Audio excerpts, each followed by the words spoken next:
ایک رات میں اپنے کمرے میں پینٹنگ کر رہی تھی۔ کوئی 1:30 بجے کا وقت تھا اور ہر طرف مکمل خاموشی تھی۔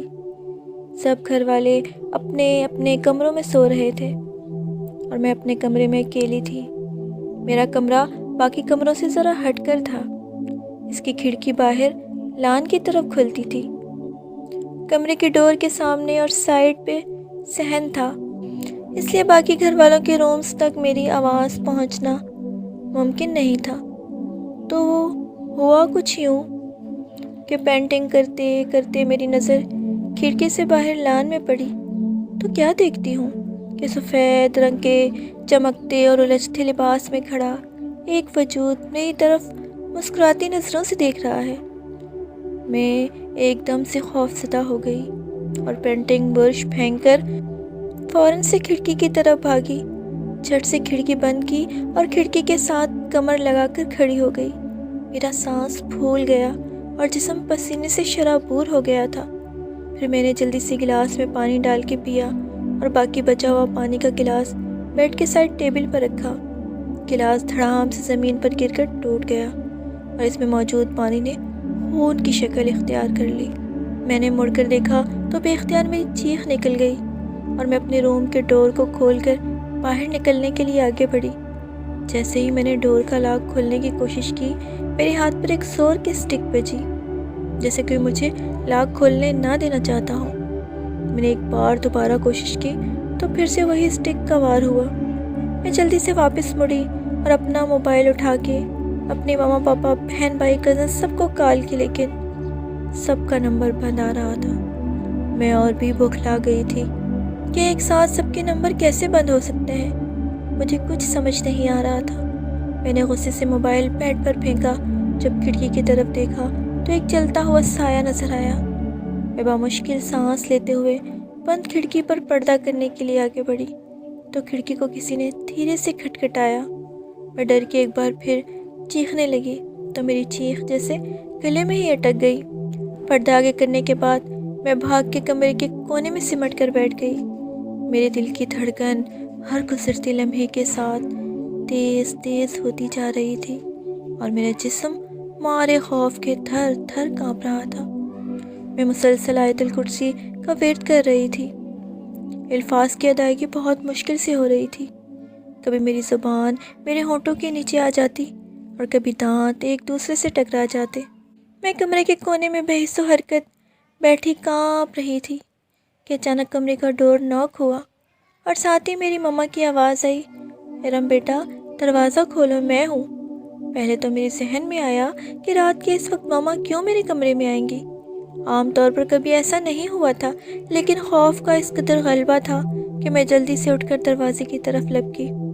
جیسے ہی میں نے لاک کھولنے کے لیے ہاتھ آگے بڑھایا، دروازہ خود بخود کھل گیا اور کالے کپڑوں میں ملبوس ایک خوبصورت بڑی بڑی چمکدار آنکھوں والی عورت میرے کمرے میں داخل ہوئی۔ میں نے تھوک نگلتے ہوئے کانپتی آواز میں اس سے پوچھا، آپ کون ہیں آپ؟ وہ کچھ نہ بولی اور اندر آ کر بیڈ پر لیٹ گئی۔ میں اسے نظر انداز کر کے دروازے سے باہر جانے کے لیے تیزی سے مڑی تو دروازہ زوردار آواز سے بند ہو گیا اور میرے کھولنے پر بھی نہ کھلا۔ مارے خوف کے میں لڑکھڑاتے قدموں سے 3-4 انچ ہی چل سکی اور فرش پر گر گئی۔ میرے وجود کا ایک ایک حصہ کٹ چکا تھا اور کبھی اس قدر ڈھیلا ہو جاتا کہ جیسے مجھ میں ہڈیوں کی جگہ صرف گوشت ہی گوشت ہو۔ میرے کمرے میں لیمپ کی روشنی تھی اور مجھے ہمیشہ سے ہلکی روشنی پسند تھی۔ اچانک میرے لیمپ کی روشنی کبھی تیز ہو جاتی اور کبھی کم ہو جاتی اور بیڈ پر لیٹی اس عورت کے کپڑوں کا رنگ بدل کر کبھی سرخ ہو جاتا، کبھی زرد، کبھی نیلا اور کبھی سفید۔ وہ سارا منظر دیکھ کر میری ہچکی بن گئی اور میں اپنے ہاتھوں کو اپنے چہرے پر زور زور سے رگڑنے لگی کہ کاش یہ خواب ہو۔ اللہ تعالیٰ کا شکر ہے کہ اس عورت نے مجھے کوئی نقصان نہیں پہنچایا اور نہ ہی مجھ سے کوئی بات کی۔ پچھلے 1 گھنٹے سے یہ سب کچھ دیکھنے کے بعد میں کافی حد تک اس منظر کی عادی ہو چکی تھی اور میرے خوف میں بھی تھوڑی کمی ہو گئی تھی۔ اس کی اصل وجہ یہ تھی کہ اس پراسرار مخلوق نے فی الحال مجھے کچھ نہیں کہا تھا۔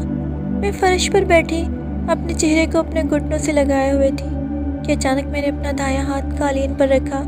جو ہی میں نے ہاتھ اٹھایا وہ خون سے تر ہو گیا، جبکہ قالین پر کوئی خون نظر نہیں آ رہا تھا۔ میں نے اپنے ہاتھ کو پھٹی ہوئی نظروں سے دیکھا اور ایک نظر اس عورت کی طرف دوڑائی جو اب تک بیڈ پر لیٹی ہوئی تھی اور میری طرف دیکھ کر مسکرا رہی تھی۔ میں نے فوراً اسے اپنی نظریں ہٹا کر دوبارہ ہاتھ کو دیکھا تو میرے ہاتھ سے خون غائب تھا۔ اسی دوران مجھے ایک زوردار جھٹکا لگا اور اس جھٹکے کے ساتھ ہی وہ عورت وہاں سے غائب ہو گئی۔ اب میرے جسم میں ہلنے کی سکت نہیں تھی اور نیم بے ہوشی کی کیفیت مجھ پر طاری تھی، اور میرے سر میں شدید درد تھا اور آنکھیں بھی بھاری سی محسوس ہو رہی تھی۔ میں آہستہ آہستہ گھٹنوں کے بل چلتی ہوئی بیڈ کے پاس آئی اور اپنی ادھوری پینٹنگ کو دیکھنے لگی جو ابھی میں نے شروع ہی کی تھی۔ کیا دیکھتی ہوں کہ اس عورت کا چہرہ میری پینٹنگ پہ چھپ چکا تھا، جیسے میں نے اس کی پینٹنگ بنائی ہو۔ میں نے وہ پینٹنگ وہیں پھینکی اور کھڑے ہو کے ڈور کی طرف جانا چاہا۔ میری پوری کوشش تھی کہ میں اس کمرے سے کسی طرح باہر نکل جاؤں اور اپنی فیملی کے پاس پہنچ جاؤں، لیکن میں اس کوشش میں کامیاب نہیں ہو پا رہی تھی۔ میں کھڑی تو ہو گئی لیکن میرے قدم اٹھ نہیں رہے تھے، جیسے قالین کے ساتھ چپک گئے ہوں۔ میں ساتھ ہی بڑی چیئر کا سہارا لے کر اپنے قدموں کو اٹھانے کے لیے زور لگانے لگی، جیسے کوئی چپکی ہوئی چیز کو اکھاڑنا چاہتا ہے، لیکن مجھے کامیابی نہ ملی۔ میں بے سود ہو کر قالین پر لیٹ گئی اور اللہ ہو کا ورد کرنے لگی۔ میں نے آنکھیں موند لی تھی، لیکن آنکھیں بند کرنے کے بعد بھی مجھے وہی عورت تصور میں مسلسل نظر آ رہی تھی۔ میں نے جلدی سے آنکھیں کھولی اور بلند آواز میں اللہ پڑھنے لگی کہ اچانک سامنے والی دیوار پر ایک گول شکل کی نیلی روشنی ظاہر ہوئی، ایسے جیسے کوئی ٹارچ کی روشنی ہو، لیکن اس روشنی میں دو لوگوں کے چلنے کا سایہ نظر آیا اور بہت ہلکی آواز میں کہاں کی آواز آئی۔ میں نے اپنا دایاں ہاتھ اپنی آنکھوں پر رکھ کر اس منظر سے بچنے کی کوشش کی۔ وہی روشنی میرے ہاتھ پر پڑنے لگی۔ میں نے فوراً سے اپنا ہاتھ آنکھوں سے ہٹا دیا تو پھر وہ روشنی دیوار پر نظر آنے لگی اور ساتھ میں کہاں کی دھیمی سی مسلسل آواز بھی آتی ہی جا رہی تھی۔ مجھے اس آواز سے خوف محسوس نہیں ہو رہا تھا۔ کافی دیر تک یہ سلسلہ جاری رہا اور میں قالین پر بے حس و حرکت لیٹی رہی۔ اسی وقت میرے موبائل پر میسج کی ٹیون بجی اور ساتھ میں کال بھی۔ میں نے ٹوٹتے جسم کے ساتھ دھیرے دھیرے اٹھنے کی کوشش کی اور بیڈ سے موبائل اٹھایا۔ وہ میری بہن کی کال اور میسج تھا۔ وہ اکثر مجھے تہجد کی نماز کے لیے جگانے کے لیے کال کرتی تھی یا میسج کرتی تھی۔ میں نے 5 منٹ لگا کر ایک میسج لکھا کہ میری طبیعت ٹھیک نہیں ہے، جلدی سے میرے کمرے میں آؤ اور چابی سے دروازہ خود کھولنا۔ جیسے ہی میسج سینڈ کرنے لگی وہ میسج خود بخود مٹ گیا۔ خوف سے موبائل میرے ہاتھ سے گر گیا اور میرے سر کا درد مزید بڑھ گیا، ایسے جیسے ابھی دماغ پھٹ کر 1000 ٹکڑے ہو جائے گا۔ میں نے ایک بار پھر موبائل اٹھایا اور مختصر میسج ٹائپ کیا، کم ان مائی روم۔ پھر سے میسج سینڈ کرنے سے پہلے ہی ڈیلیٹ ہو گیا تھا۔ پھر میں نے اس کو کال ملائی تو نمبر بند تھا۔ میں اس وقت بہت بے بس محسوس کر رہی تھی خود کو، اور اب جسم میں اتنی سکت بھی نہیں تھی کہ اٹھ کر دروازے تک جا سکوں۔ ذہنی خوف میں کافی کمی ہوئی تھی، لیکن جسمانی طور پر میرا برا حال ہو رہا تھا، جیسے صدیوں کی تھکاوٹ جسم پر طاری ہو، اور مجھے بھوک بھی اتنی لگ گئی کہ جیسے ہفتے سے میں نے کچھ نہیں کھایا اور ہونٹ پیاس سے خشک تھے۔ لیکن اب میں پانی نہیں پینا چاہتی تھی کیونکہ وہ پانی خون بن کے زمین پر گرا تھا، جس کی وجہ سے جگ میں پڑے باقی پانی کو پینے کی مجھ میں بالکل بھی ہمت نہیں تھی۔ میں نے ٹائم دیکھا تو 4:17 ہو چکے تھے۔ پھر میں نے 10 منٹ تک درود پاک کا ورد کیا۔ ٹھیک 10 منٹ بعد میں نے خود کو نارمل محسوس کیا کہ جیسے کچھ ہوا ہی نہیں۔ میرے ذہن میں وہ سفید کپڑوں والا وجود آیا جو کھڑکی کے باہر تھا۔ میں جلدی سے اٹھ کے پردہ ہٹانے لگی اور کھڑکی کھولی، جیسے مجھے اس کو دیکھنے کا تجسس ہو کہ وہ کون تھا۔ کھڑکی کھولتے ہی کیا دیکھتی ہوں کہ تقریباً 6 فٹ لمبے 4 ایک جیسے سفید کپڑوں میں ملبوس وجود ایک جگہ گھوم رہے ہیں۔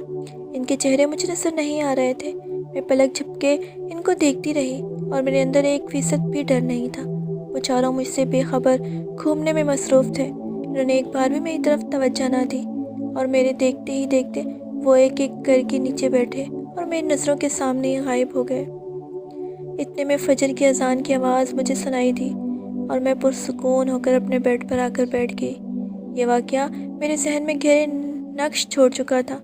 میں یہ سوچتی تھی کہ ان سب نے مجھے کوئی نقصان بھی نہیں پہنچایا، نہ ہی ڈرایا۔ ہاں، میں خود ضرور ڈر گئی، کیونکہ ایسے واقعات سے ڈر جانا انسان کی فطرت کا حصہ ہے۔ اور اگلا ایک ہفتہ میں بخار میں مبتلا رہی۔